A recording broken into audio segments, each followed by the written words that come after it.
When you go paddling on a river, you don't want to go by yourself. Paddling alone means that there's no one there to help you if something goes wrong. And on rivers, things do go wrong sometimes. Hopefully those things that go wrong are minor and things that you can deal with on the spot, but it always helps to have other people around. The minimum group size in a river is 2.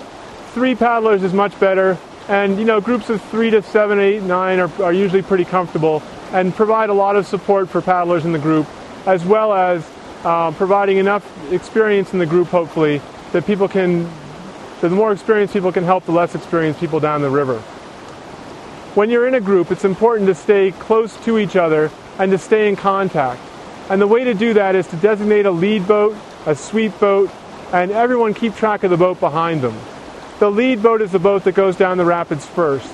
The lead paddler should know the rapids better than everybody else, should be the most experienced boater, and should certainly have a sense of what's coming up and be able to read the rapids well ahead so that they can stop the group if they need to, pull the group over if there's a particular hazard they need to be concerned about.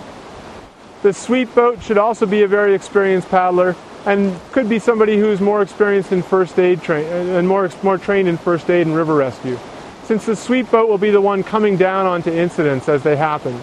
So the sweep boat would carry the first aid kit and would be able to come down onto an incident and hopefully help out and keep the group together. No one ever passes the lead boat, and the sweep boat never passes the boats in front of it. In addition, each individual boater needs to keep track of the boat behind them. If you look behind you frequently and keep track of that boat, then you can pass signals from one boat to the next and make sure that every boat, if they do get in trouble, is supported by the other boats in the group and no one's out there paddling alone.